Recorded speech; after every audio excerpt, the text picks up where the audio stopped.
지금 이 교회 절기로는 대림절이 이제 이번 주부터 시작됩니다.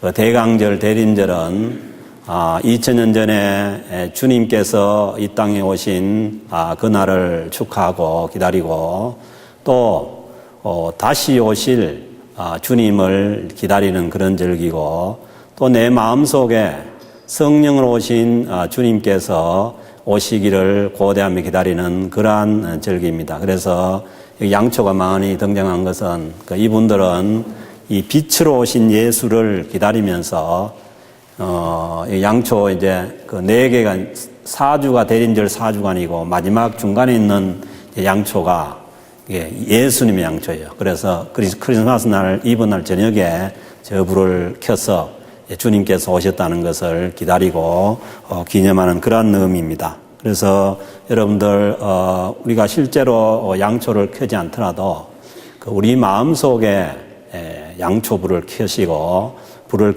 켜셔서 이 마지막 한 달을 주님을 기다리면서 주님의 사랑 가운데 보내는 귀한 대림절기가 될 수 있기를 바랍니다. 목회를 하다 보면 제일 힘들고 어려울 때가 성도들이 힘들어하고 고통스러워할 때입니다. 어떻게 보면은 목회자 자신이 고통을 당하는 것보다 그 성도들이 고통을 당하고 힘들 때가 더 힘들 때가 있습니다. 물론 제일 힘든 사람은 고통을 받는 본인들입니다.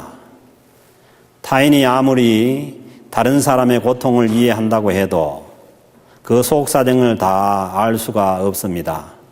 그러므로 우리가 고통받는 사람들에게 여러 가지 말을 조심해야 합니다. 그래서 여러 가지 말을 하는 것보다는 기도해 주는 것이 훨씬 더 좋습니다. 목회 현장에는 고난받는 성도들이 늘 계시기에 이 목회자는 고난에 관심을 갖지 않을 수가 없습니다. 이럴 때마다 이 세상에 왜 고난이 있으며 이 고난이 주는 의미가 무엇인지를 깊이 생각하게 됩니다. 한 가지 분명한 것은 하나님이 이 세상을 창조하시고 죄가 이 세상에 들어오기 전에는 고통이 없었다는 것입니다. 그러므로 이 세상의 모든 고난은 죄로 인한 인간의 타락과 함께 들어왔습니다. 꼭 내 죄 때문에 내가 고통을 받는 것이 아니라 다른 사람들의 죄악 때문에 내가 고통을 받을 수도 있습니다. 예를 들어서 참 힘든 사람, 정신 이상한 사람이 있어서 그냥 칼로 찌르면은 그 선한 사람이 아무런 이유 없이 당합니다. 그리고 인간의 죄로 인해서 여러 가지 사회 악 때문에 우리가 고통을 받을 수도 있습니다. 북한과 같은 사회는 자신이 아무리 선하고 좋다고 하더라도 그 사회 구조 때문에 고통과 고난 속에 있을 수가 있는 것입니다. 오늘 주신 15절 말씀 보면은 죄와 고난의 관계를 말씀하고 있습니다. 너희 중에 누구든지 살인이나 도둑질이나 악행이나 남의 일 간섭하는 자로 고난을 받지 말려니와. 이 말씀은 죄를 지음으로 인해서 고난받지 말라는 말씀입니다. 그래서 죄를 지으면은 고난이 있게 된다는 것입니다. 자기의 일을 잘 돌아보고 남에게 피해를 주지 말아야지. 자기 일은 돌아보지 않고 자꾸 남의 일에 간섭하는 것도 고난을 자처하는 일이라는 것입니다. 너희 중에 누구든지 남의 일 간섭하는 자로 고난을 받지 말려니와. 고난이 정말 그렇게 힘들다면은 우리는 죄와 멀어지는 삶을 살아야 합니다. 왜냐하면은 죄로 인해서 고난이 더해지기 때문입니다. 그러므로 고난을 통해서 얻는 첫 번째 은혜는 죄와 멀어지는 은혜입니다. 하나님은 하나님의 자녀들이 죄 속에 거하는 것을 싫어하십니다. 왜냐하면 죄로 인해서 하나님과 멀어지기 때문입니다. 죄를 짓고 사는데도 아무 고난이 없다면은 죄를 떠날 수가 없고, 그렇게 살다가 지옥의 고통 속에 떨어지기에 고난을 통해서 회개하고 돌이켜 하나님께로 돌아오게 되니까 이 고난이 은혜인 것입니다.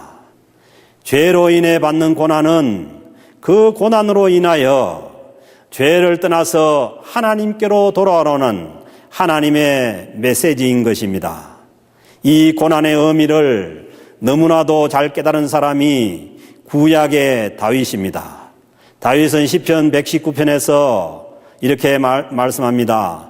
내가 고난당하기 전에는 그릇 행하였더니 이제는 주의 말씀을 지키나이다.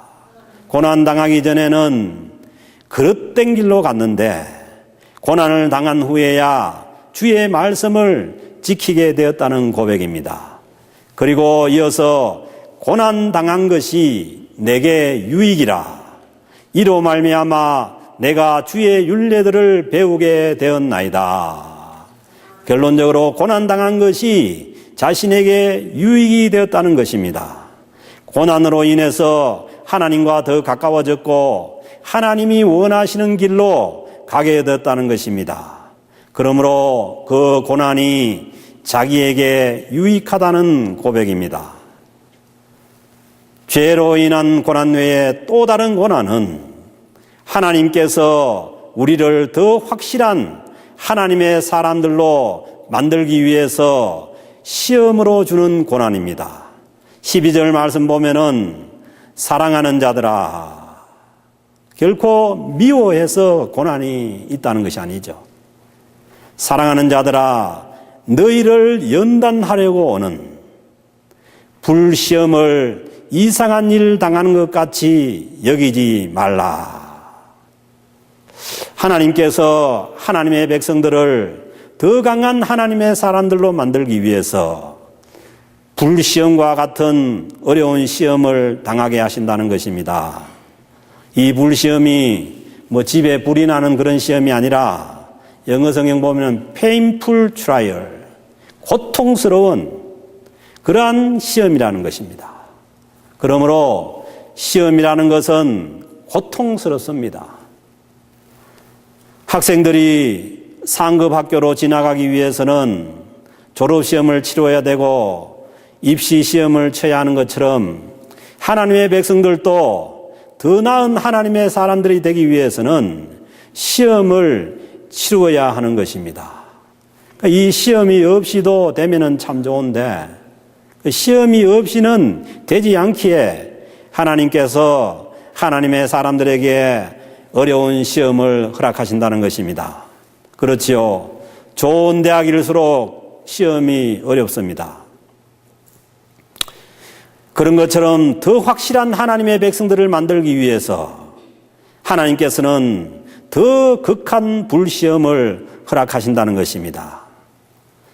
여러분들 기억에 있을지 모르지만은 어릴 때에 초등학교 다닐 때에 예방주사 맞는 것이 힘들었습니다. 그러나 그 예방주사를 맞아야만 건강하게 살아갈 수가 있습니다.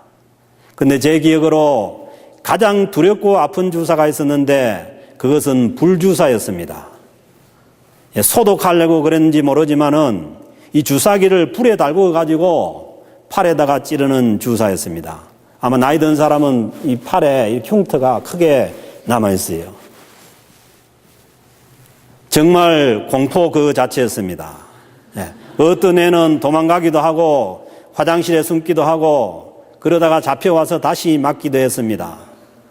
그렇지만은 그 불주사가 두렵고 아프지만은 그 주사를 맞아야 건강한 것처럼 크리스찬도 어려운 불시험을 통과해야만 강건한 건강한 크리스찬으로서 살아갈 수가 있다는 것입니다. 그러므로 하나님께서 주시는 이 시험은 이 시험으로서 주어지는 모든 고난이 다 은혜인 것입니다. 그래서 13절 말씀은 오히려 너희가 그리스도의 고난에 참여하는 것으로 즐거워하라고 말씀하시는 것입니다. 우리가 시험 중에 당하는 그 고난으로 인해서 그리스도의 고난에 참여하는 것이 되니까 더욱더 즐거워하라는 말씀입니다. 이 시험으로 인한 고난으로 인해서 예수님께서 우리의 죄를 용서하기 위해서 당하신 그 십자가의 고난을 조금이라도 느껴볼 수 있는 기회가 되기에 즐거워하라는 것입니다.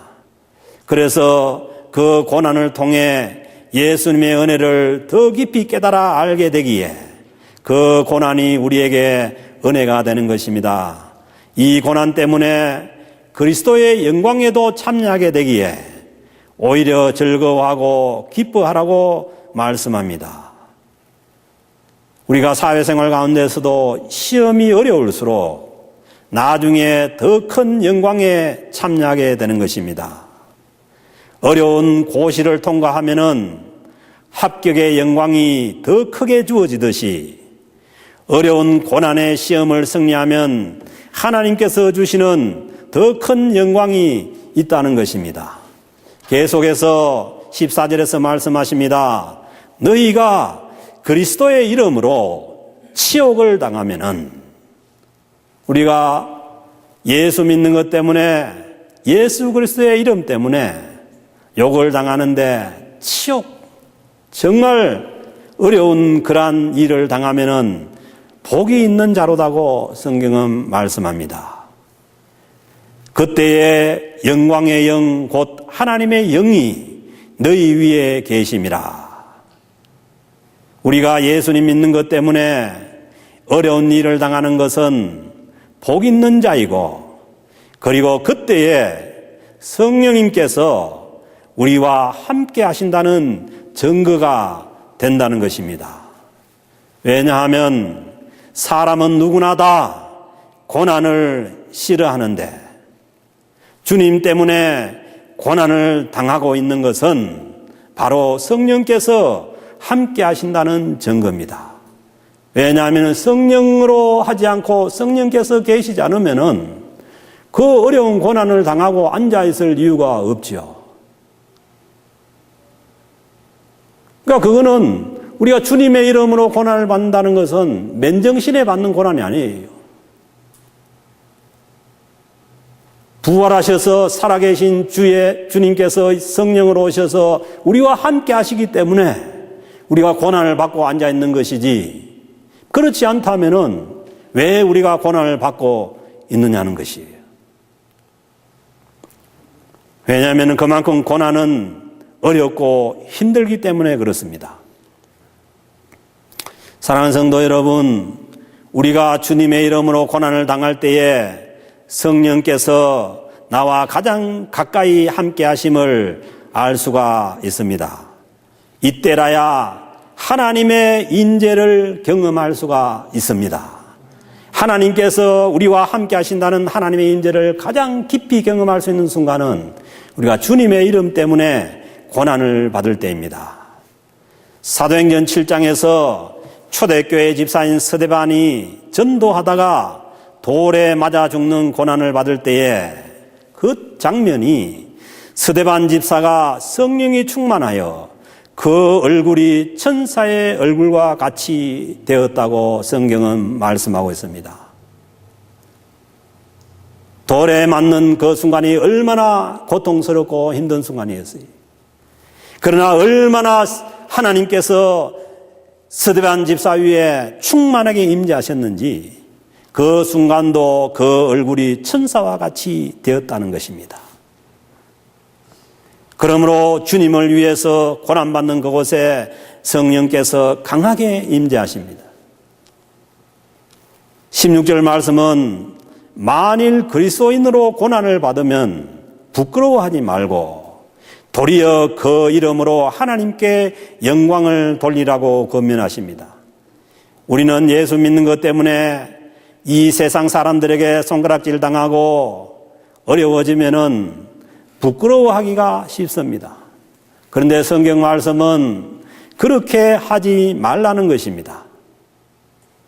만일 그리스도인으로 고난을 받으면 부끄러워하지 말고, 죄로 인해서 고난을 받는다면 우리가 부끄러워해야 되지만은 그리스도를 믿는 것 때문에, 그리스도의 이름 때문에 고난을 받는 것은 우리가 부끄러워하지 말라는 것입니다. 예수 믿는 것 때문에 당하는 고난과 예수 믿지 않고 죄인으로 살다가 지옥 가서 받을 고난은 비교할 수가 없습니다.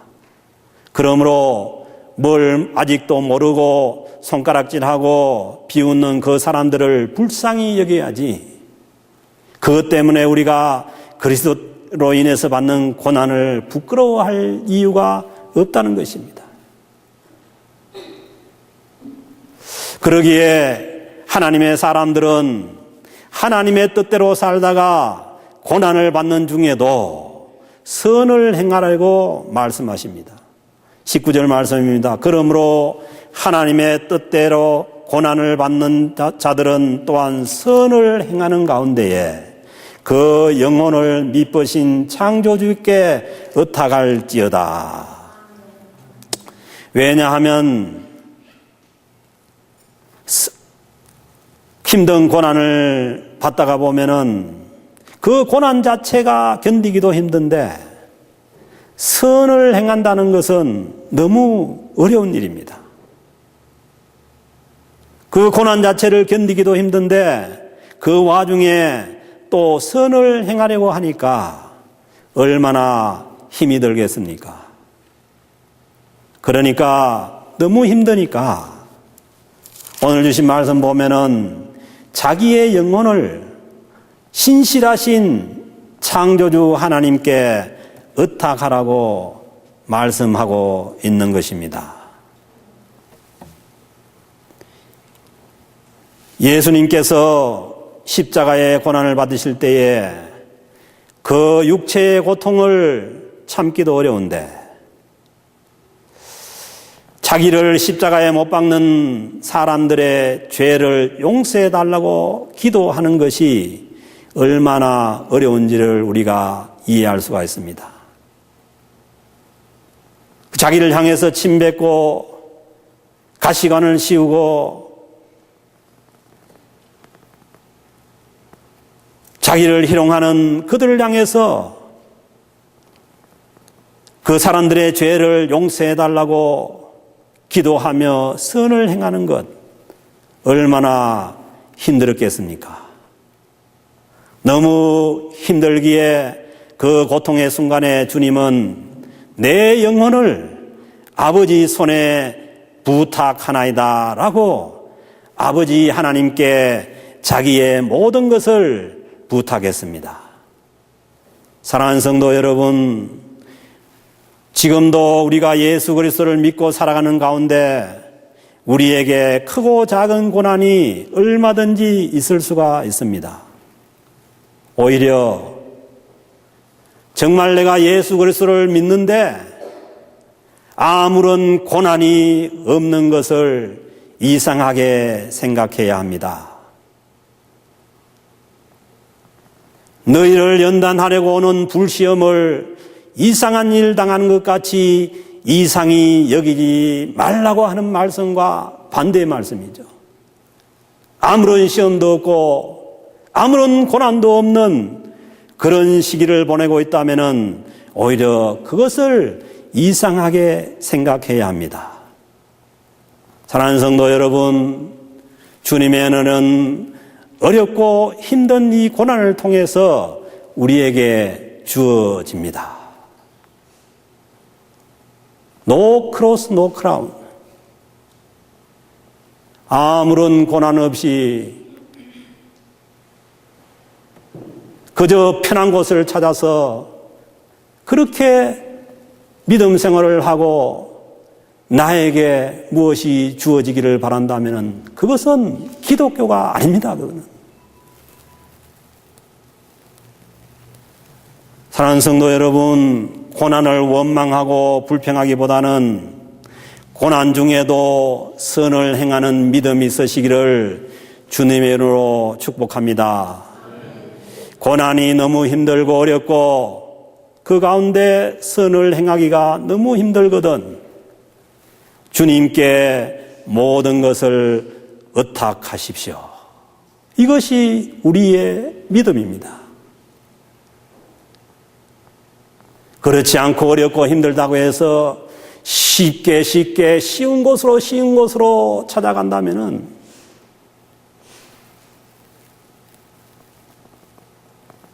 거기에는 하늘로부터 주어지는 하나님의 은혜와 하나님의 영광이 같이 하지 않습니다.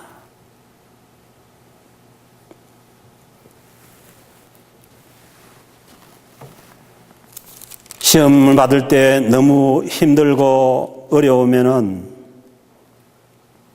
그 힘든 것을 다른 사람에게 전가하기가 쉽습니다.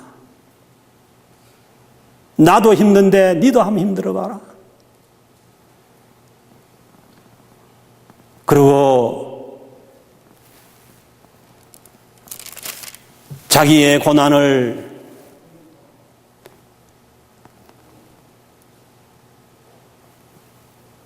즐거워하는 그러한 사람들과 같은 사람에게 악으로 대항하기가 쉽습니다. 그러나 오늘 주님께서 말씀하신 것을 보면은, 베드로 사도가 말씀하신 것을 보면은, 고난을 받는 자들은 선을 행하는 가운데에, 왜 선을 행하라고 하느냐 하면은, 고난 가운데 있을 때 사람이 악해지기가 쉽고, 그 고난을 다른 사람에게 전가하기가 쉽고, 다른 사람에게 비난을 쏟아붓기가 쉽기 때문에 이 고난 가운데 있을 때에 선을 행하라고 말씀하시는 것입니다. 이 진리를 깊이 안 사람이 바울 사도입니다. 데살로니가 5장에서 바울 사도가 말씀합니다. 항상 기뻐하라, 쉬지 말고 기도하라, 범사에 감사하라.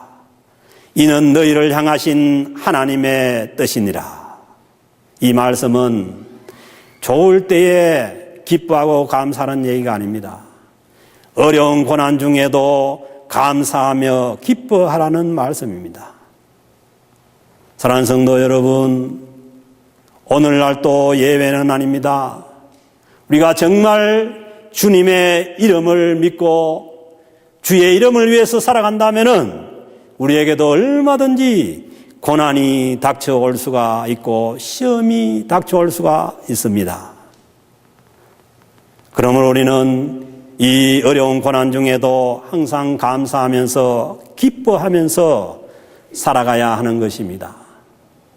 결코 고난이 없이 모든 것이 잘 되는 것만이 하나님의 은혜가 아니라는 것입니다.